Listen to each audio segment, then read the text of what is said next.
この3つの機能っていうのは絶対知ってほしい機能だなっていうふうに思ってます。だったらちゃんと使おうぜっていう話なので、ここまでは1800円の中の200円分ぐらいなんじゃないボックスドライブあんまり使わないでほしいなって思いました。私がシスカンだったら、基本はビジネスプラス以上使った方がいいなっていうふうに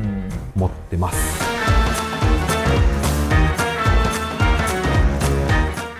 こんにちは、システム組み立てチャンネルの大滝と新森です。今日はボックスの機能の10選についてお話をしていこうかなっていうふうに思ってます。はい、ボックスだいぶ入れてるユーザーさん増えてきたなっていうふうに思ってるんですけど、意外と使いこなせておらず、ただのファイル置き場としてなってる企業さんもいるので、今日はこの3部構成でお話をしていこうかなっていうふうに思っていて、まず基礎編、ボックスを使ってるんだったらこれだけは知らないともったいないよっていう風な基礎編をお話をして、2つ目が使いこなす編ということで、ちょっと日常の業務が楽になるよってお話をしようかなと思ってます。最後、この3つ目が全く使いこなせてない企業さんはぜひ最後まで見ていただきたいんですけど、業務が変わる編っていうことで、最近流行りの AI ですね。ボックスの AI を無課金でできる内容を今日お話をしていこうかなと思ってます。そしてこれもボックスを使っているユーザーだったら無料で使うことができるんですけど、ボックスサインのお話をしようかなと思ってます。電子契約サービスですね。意外と企業さんまだ紙で契約をしている企業さん、僕たちにもね、時々来るじゃん。紙で。めんどくさいなってもので、ボックスサインは無料で使うこともできますので、そのボックスサイン。そして最後に真骨頂みたいなところなんですけど、多システム連携の話をしていきたいなっていうふうに思ってますので、最後までご覧ください。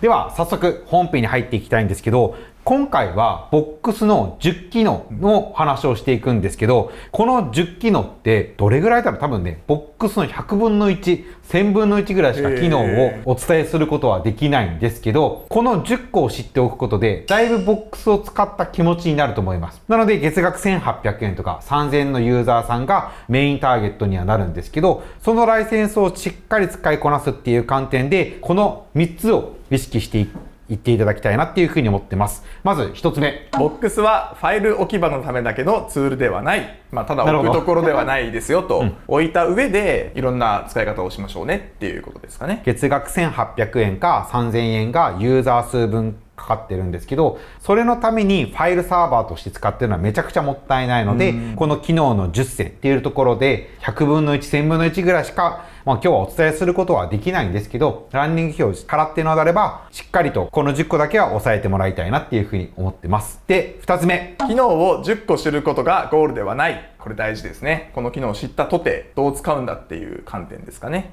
機能としてはボックスたくさんあるんですけど、機能を知ったとて何も変わらないので、自分たちの業務にどう使いこなすかっていうのをこの動画の中で感じながら聞いてもらいたいなっていうふうに思ってます。そして3つ目。本当の効率化はボックスを業務の中心に置いた時に起きる。これもなんかツールあるあるですよね。ボックスを使って真ん中に置いて、どう業務を回すのかっていう観点ってことですかね。この動画ではそのボックスを中心に置いてシステム連携組み立ててこうやってますみたいなところはお伝えはできないんですけど、ちょっとだけでもね、ボックスの AI の話だったりとか、電子契約だったりとか、我々で言うとドキュサインと連携させたりとか、セールスフォースの連携をしているので、どういう風な便利さだったりとか、業務効率化ができているのかについてお話を今日はできたらなっていう風に思っております。では早速基礎編からお話をしていこうと思っているんですが、まずこの動画をしっかりと見ていただきたい人の、ターゲットとなる人なんですけど、ボッ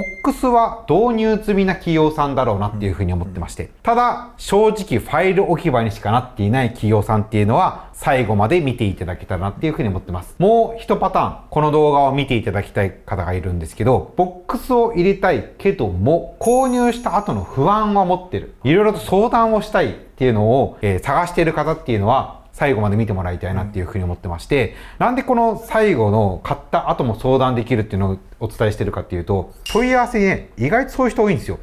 そうですね。ボックスをそのホームページ経由で買ったけど全く使いこなせませんでした、ファイル置き場になってますみたいな人って月に 2,3 件は来るんですね、で大体高いライセンス契約してるのね、だったらちゃんと使おうぜっていう話なので、もう今日は最後まで聞いていただけたらなっていうふうに思ってます。でまず基礎編ということで押さえてほしい3つなんですけど、ここはさらっといきます。この機能自体は全部ノートに記載をしているんですけど、ほんと細かく本当は書いてます。ただ、見てる方っていうのはほんと基礎編なので、使いこなしてる方にとっては、すごく当たり前の機能なので、そんなあるんだ、知ってるわ、ぐらいの人たちは多いと思うので、さらっといきたいと思います。まず一つ目。容量無制限なんですよ。この容量無制限って他のサービスにはないので、絶対この容量無制限っていうのは知ってほしいなっていうふうに思っております。ただ注意事項もあって、ストレージの全体の容量はどのプランでも無制限なんです。ただし、単一のファイルのアップロード、例えば動画のファイルを上げますとか、パワーポイントのデータを上げますみたいな時には、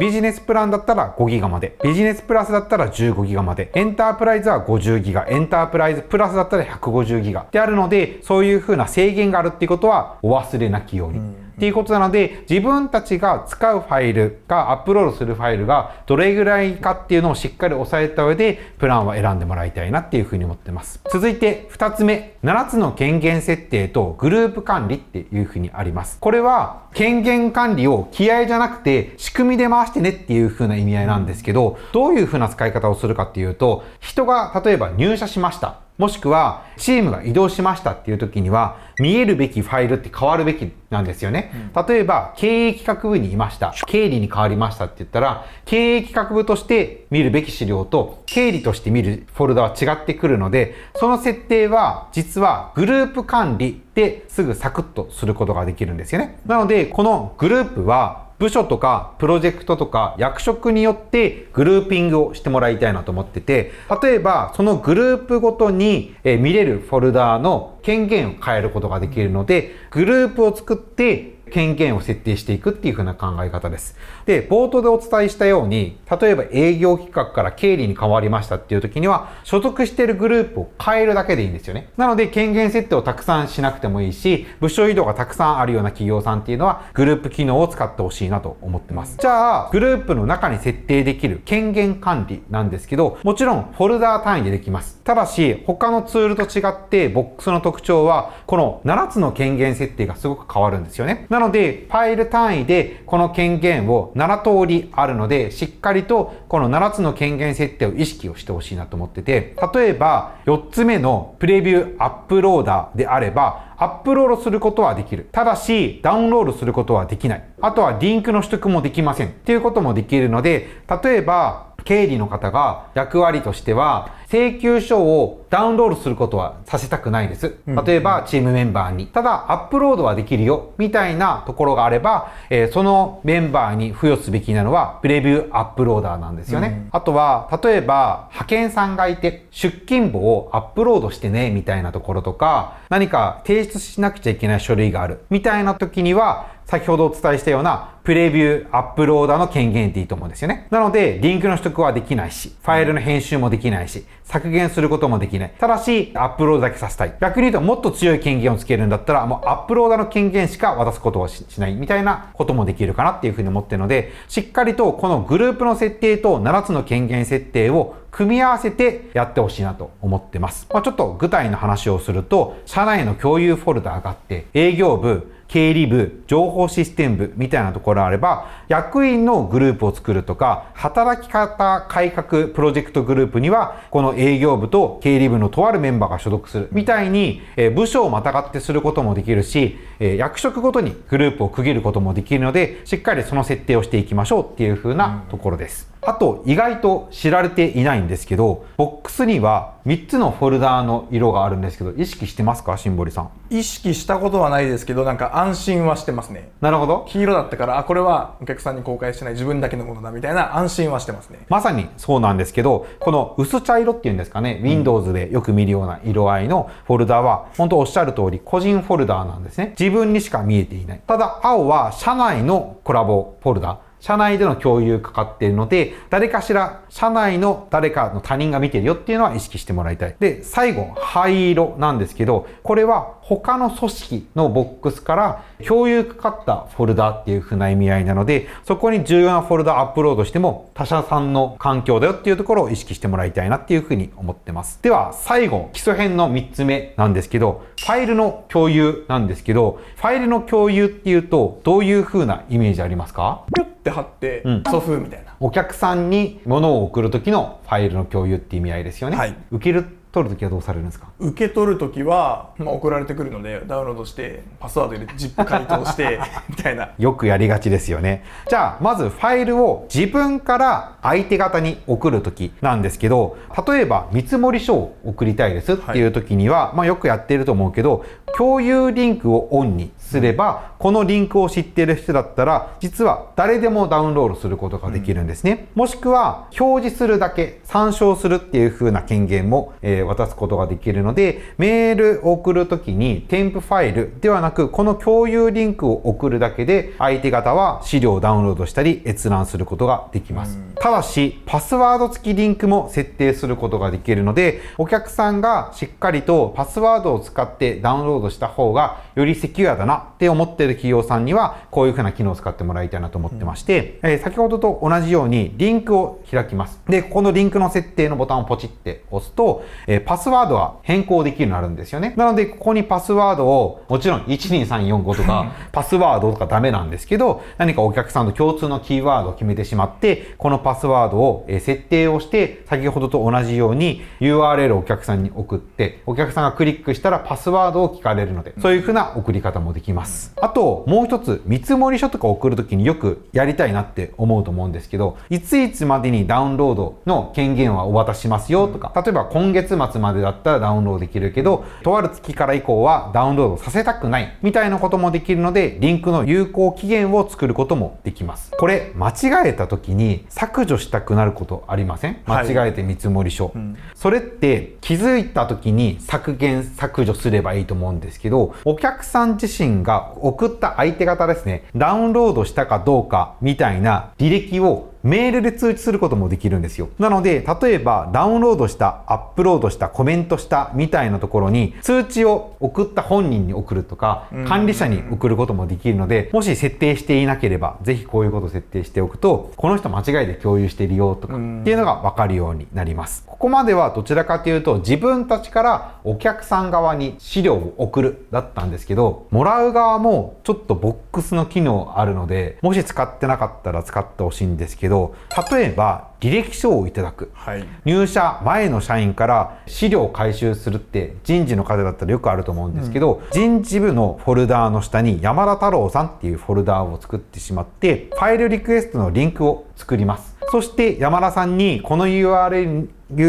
に履歴書とか職務経歴書をアップロードしてくださいっていう風なメールを送るんですね。リンクを送ると。そしたらそのリンクはアップロードすることしかできないので、仮に山田さんがメールを誰かに転送してもアップロードすることしかできないのでダウンロードできないんですね。なので今は人事部の下に山田太郎さんっていう風なフォルダを作ってますけど、別に人事部の下に例えば2026年採用枠みたいなリンクでもやり方としてはできるんですよね。こういう風にお客様とか求職者から受け取る側の方の工夫も実はボックスでもできるので、基礎編ということでこの3つの機能っていうのは絶対知ってほしい機能だなっていう風に思ってます。なんかこの機能の3つの中で意外と知らなかったなとか、お客さん使ってなさそうだなみたいなところって何か感想あったりしますか？まず権限のところは意外となんかグループをちゃんと作ってやってる企業さん少ないだろうなと思って、もうフォルダに直接招待ってしまくってる印象をすごくあったので、ちゃんと使いこなせば楽だなって、なんか例えば100フォルダしてたら要するに全部しないといけないのがしなくてよくなるっていうのはすごく楽そうだなっていうふうに思いました。ただね、グループは社内のユーザーしか設定できないのね。外部ユーザーにはそれができないので。そりゃそうか。なのであくまで内部のユーザー、課金している対象ですね。例えばクライアント社が30人の企業でした。30人分のボックスのライセンスは買ってます。50人は外部として招待してます。であれば50はできない。なるほど。内部ユーザーだけはできます。でもここまで基礎なんですよね。はい。私この機能を使ってますけど、なんかそれですごく使いこなしてる気分だったので、基礎なんやと。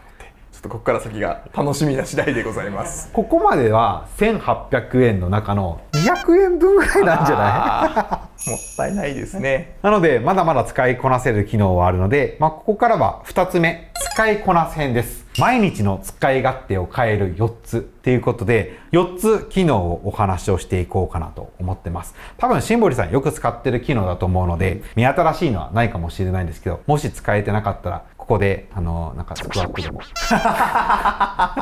まず1つ目がコメントの通知機能、2つ目はバージョン管理復元の機能、3つ目がボックスドライブの機能、そして4つ目は外部コラボレーションっていう機能の4つです。まず一つ一つお話をしていきたいなと思います。まずコメント、何かシンボリさんがファイルを作りました。例えばお客さんへの報告資料とか中間報告資料とか、じゃあ作った時社内のレビューどうやってますか？チャットでうらーってやる、もしくは課題管理表みたいなのを作って P 何なるほど、なんとかなんとかみたいなのを別で管理する。あるあるですね、はい、実は僕らはですね、僕らっていうか私ですかね、はい、もうよくボックスの中でやり取りをすることが最近増えているんですけど、ボックスの中にはコメントの通知機能っていうのがあって、これいいのがパワーポイントの権限を持っていない人でもプレビューで開くことができるんですよ。なので例えば社員の数が100人いて、みんながマイクロソフトのライセンス持ってないですっていう時でも、ボックスの中にパワーポイントを入れた時にはプレビューとして見れるんですよね。そこからコメント、ここの内容が分かりませんとか、ここ間違えてますよみたいな通知はできるので、アットマークですね、メンションをかけて、例えばシンボリさんここの資料最新化してくださいとかっていうのをパワーポイントを持っていなくても開けるっていうのがすごくいいところかなっていうふうに思ってます。よく中小企業でパワーポイントもエクセルも使ってるけど無料版使っててみたいな企業さんいると思うんですけど、もしボックスを使っていらっしゃるのであれば、こういうふうなデビューをするだけの機能とかっていうのはボックスのコメントの機能だけでも十分かなっていうふうに思ってます。では続いてバージョン管理復元のところなんですけど、多分バージョン管理は聞いたことがあると思うんですよね。よくボックスを使っていない企業さんでは、例えばフライク様ご提案資料アンダーバー最新版で、次の資料にはフライク様ご提案資料アンダーバー2026年0505最新版、じゃあその次の資料にはフライク様ご提案資料2026年5月6日最新版とか、どれが最新版やねという風なやりがちなんですけど、ボックスはバージョン管理ができるんですよね。ボックスのビジネスプラスだったら50世代まで管理することができるので、ご提案資料っていうのを作ったら更新した時にはバージョン2に上げる。でもう一回、何か書き換えた時にはバージョン3にするっていうこともできるです。これがバージョン管理なんですけど、意外と知られてないのが復元なんです。バージョン3が今の最新版です。ただしバージョン2の方が良かったなとか、ちょっと前のやつを見たいなっていう時にはバージョン2をダウンロードすることなく見ることができるんですね。なるほど。なのでもし仮に2つブラウザを立ち上げて、こっちはバージョン3の資料、こっちはバージョン2をダウンロードすることなくブラウザだけで見といて、バージョン2の方が良かったなっていう時にはバージョン4に変えることができるんですよ。あ、4になるんですね。へー。なのでバージョン2から3飛びに越して4にもう一回上げることもできるので、こんな感じでボックスのビジネスプラスっていうのは50世代、なので50までいったら51、1が見れなくなって51、なので2から52まで51までが管理できるっていう形になって、エンタープライズ以上だったら100世代までっていうふうなことができます。で、続いて Windows を使っている企業さんだったらよく言われるんですけど、ボックスドライブっていう機能があるんですよね。これどういうふうな機能かっていうと、NAS サーバーとかって C ドライブとか D ドライブとかそういうふうな形で自分のパソコンの中だけで完結したい、つまりブラウザで見たくないっていう企業さんって、レガシーな企業さんであればあるほどこういう風なリクエストがあって、これももちろん、Windows でも Apple、iOS でも使うことができるんですけど、いつものエクスプローラーのままクラウドと同じような機能として使うことができるので、わざわざ、ボックスのために Google Chrome を開いたりとか、Edge とかの機能でブラウザで URL 叩かなくても、自分たちのいつも使っているエクスプローラーでできますっていう風なボックスにアクセスできますっていうのがいいところなんです。ただちょっとできないこともあってですね、例えばファイルの共有をしたいとか、いろんな機能は使えなくなるので、あくまで資料をアップロードしたりとかダウンロードしたりするような機能として見ていただけたらなと思ってます。URL が取れないみたいなイメージ。URL 取れない。あ、なるほどなるほど。なので本当の全てのボックスの機能を使うにはブラウザ版で使った方がいいんですけど、とはいえちょっとレガシーな企業業さんとかはボックスドライブだけでもいいやみたいな、NAS サーバーからのお引っ越しをするみたいな企業さんの時にはこのボックスドライブをよく使ってることありますね。ボックスドライブで上げても先ほどのバージョンは残っていくんですよね。バージョンが上書きされていきます。なるほどなるほど。自動的に。じゃあ次4つ目、外部コラボレーションなんですけど、フライクの働き方だったらすごくあると思うんですけど、自分たちの社員だけじゃなくて、例えば今動画の編集者とか動画の撮影者といろいろやり取りすることあると思うんですけど、一つのフォルダーに社外の人たちも呼ぶことっていうのが実はできまして、ボックスのビジネスからできるんですけど、ビジネスプラスだったら無料でそれができます。例えば正社員で10名の組織です。外部委託で5名います。全部で15名のチームですっていう時には、ボックスビジネスプラスを使っているユーザーだったら10ライセンス契約すればいいんです。社内の分だけで OK。次の5名の分に関しては無料で実は使うことができる。でもビジネスを使っている企業さんだったら15名分契約しなくちゃいけないので、その外部委託のメンバーが多くなればなるほどボックスビジネスプラス以上の方がおすすめなんですよね。なので例えば社内外のメンバーがたくさんいるようなとあるプロジェクトをやってます。例えば家を建てます。大滝の家を建てるみたいな時が来るのかな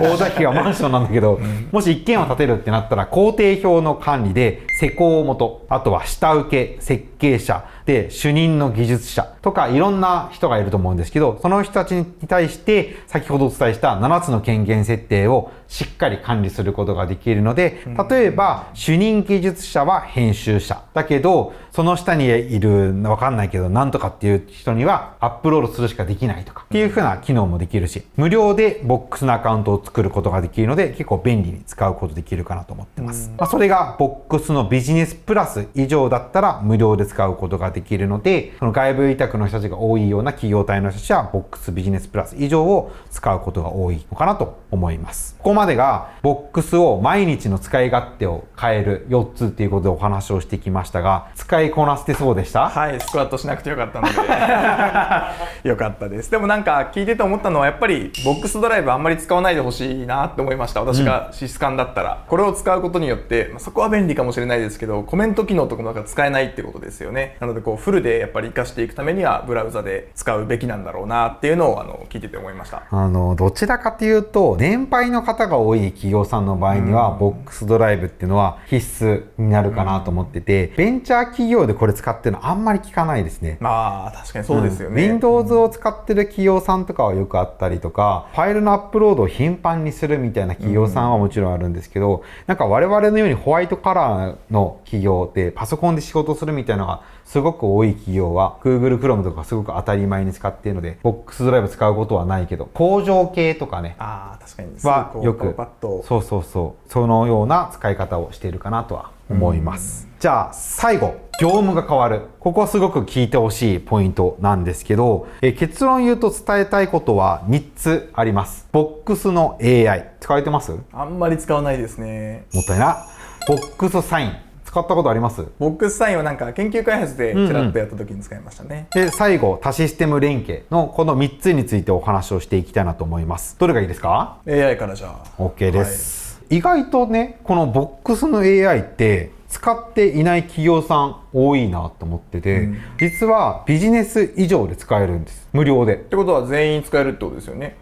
実はネット経由の時にはビジネス以下のなんとかっていうプランがあるので全てではないんですけど、代理店経由で買う時にはボックスのビジネス以上じゃないと契約ができないので、全ての企業さんは使うことができるような機能です。で、我々フライクではどういうふうに使ってるかっていうと、提案資料を作った時に誤字脱字であったりとか、この言い方って合ってるっけみたいなところとか、例えばひらがなで書くところと漢字で書いてるところが入り乱れてるところってあると思うんですよね。例えばはじめにって書くときに、私はひらがなで書く。でもシンボリさんは漢字で書く。みたいなのがあったときに、一つの資料を2人以上が編集するときって、やっぱりこの表記揺れっていうのが発生しちゃうんですね。なので、その表記揺れがあるときには、ボックス AI にこの画面で右側の方に資料があって、コメントを書くところがあるんですけど、そこに AI のボタンがポチってあって、そこで、例えばこの資料のサマリを教えてだったりとか、誤字脱字ないかチェックしてみたいのを聞くと、べらぼうに言ってくるんですよ。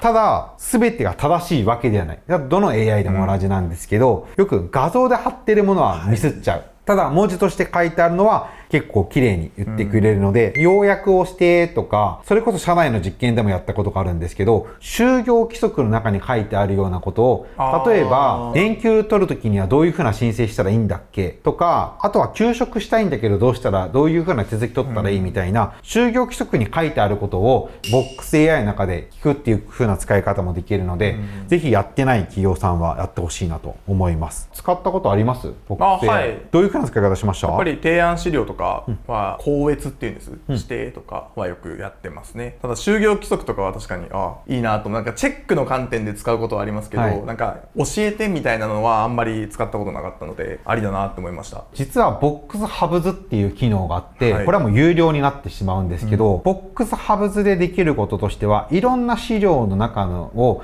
ピックアップして一つの掲示板を作るような機能なんですね。でその掲示板の中で聞くことはできるんですけど、有料になってしまうので、一つの中でどれぐらいの精度で聞けるんだっけみたいな、聞いて答えてくれるんだっけみたいな時に試した時に就業規則で遊んでみましたっていうやつですね。BoxAI はあくまで1ファイルに対して動かしていくみたいなイメージ、複数にまたがってすることはできないですね。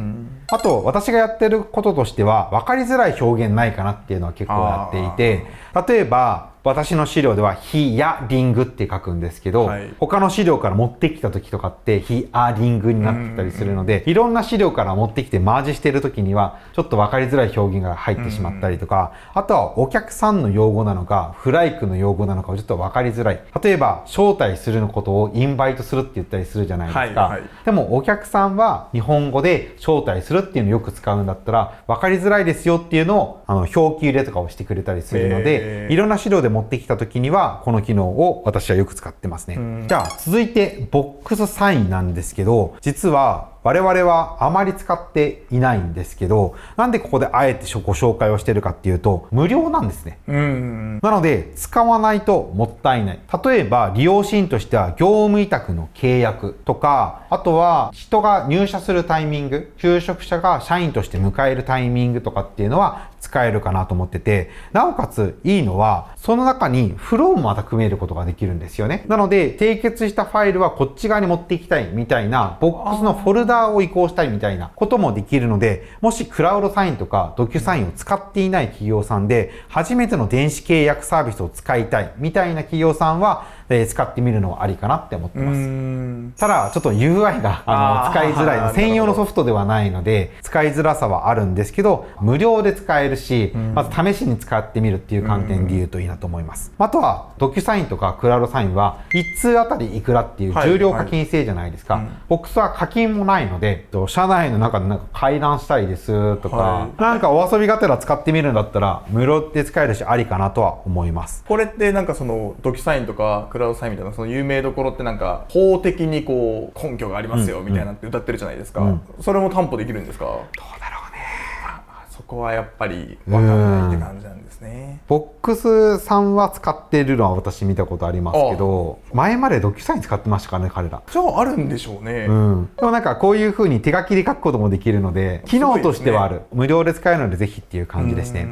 で、最後。これが自分たちの業務を変えるっていう観点でぜひ使ってほしい機能なんですけど、まず Box ビジネスプラス以上使っている企業さんは絶対押さえていただきたいポイントで、Box ビジネスプラスと、ビジネスは1800円か3000円の違いなんですね。なので1200円の差分があるはずなんです。その1200円の差分ってどこにあるかっていうと、他のアプリケーションと何個連携できるかっていうところなんです。ビジネスの場合には1つだけ。ビジネスプラスになったら2つ以上。ってことは何個でも連携していいんです。なのでビジネスプラスを使っている企業さんは、例えばマイクロソフト365と連携をして、ファイルを作った。例えばパワーポイントの資料を作った時にわざわざ自分でアップロードしなくていいので、ボックスの環境から右上に開くっていうのをやると、自動的に開いて保存もしてくれるので、そこが連携ですよね。で、マイクロソフトでもいいし、Google も同じです。Docs とか、ワードファイルのドキュメントかもできるし、スプレッドシートも連携することができるので、Google 連携はぜひしてもらいたいなと思ってます。あとは、Salesforce 連携ですよね。Salesforce の画面の中にボックスを入れ込むみたいなのがすごく便利なので、Salesforce を使っているユーザーさんで、ボックスも使っているユーザーさんは、Salesforce で作った見積書とかをわざわざボックス開いえて格納するみたいなこともせずに、もう Salesforce の画面の中でアップロードすることができるので、で、アップロード先は Box ってこともできるので、めちゃくちゃ便利ですね。最後、クラウドサイン。先ほど Box サインを紹介しましたが、権限周りであったり UI/UX とか、あとは回覧させたい。送付した後にこの人にも送ってってよくあるじゃないですか。そういう風な機能は Box にはあまりクラウドサインよりも機能は備わっていないので、やっぱ専用のツールを使いたいっていう企業さんはいるんですよね。なので、Box に作った契約書を右クリックするだけで、クラウドサインの方に連携をして、なおかつクラウドサインで契約が終わったら、Box の方に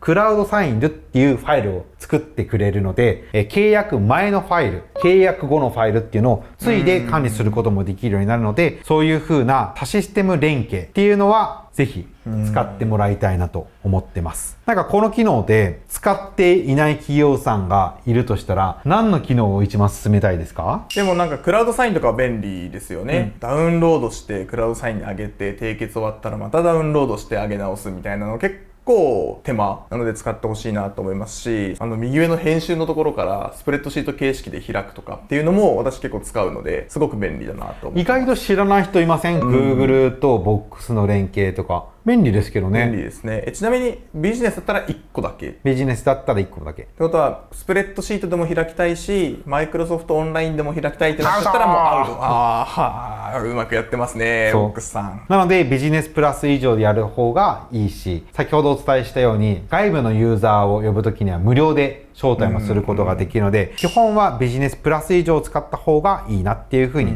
思ってます。じゃあここまでボックスの機能の10個、基礎編から始まり応用編までしっかりお話をしてきましたが、私がちょっと伝えたかったのは、ボックスの機能ってほんとたくさんあるんですよね。ただ、機能を知るっていうのは大切かもしれないけど、きっかけにしか過ぎないので、自分たちの業務にいかに落とし込んで、より便利に使えるかっていうところが今日伝えたかったことなんですよね。なので、3つですね。ボックスを使える土台をまず作る。権限設定であったり、グループ管理みたいなところですね。で、あと、ちょっとしたコメントをし合うみたいな、日頃の業務をちょっと便利にするっていう観点で、社内外の日常業務をボックスに載せてみましょう。で、最後、自分たちが使っているボックスではないシステムとしっかり連携することによって、よりシームレスにつなげていきましょうっていうお話をしました。今日はこの10個の機能であったりとか、いろんなお話をしてきましたが、自分たちで全てするのはしんどいなとか、もっと教えてほしいなみたいな人いると思うんですけど、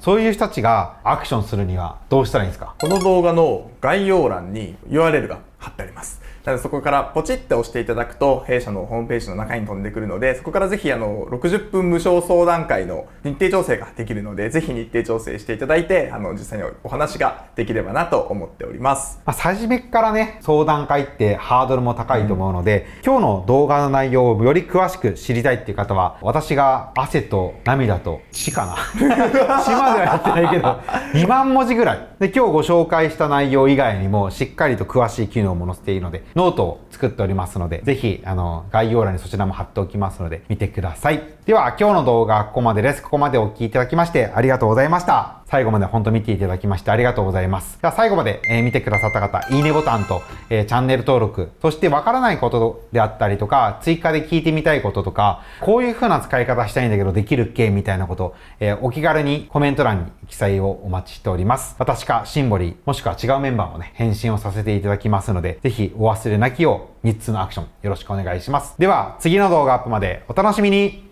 バイバーイ。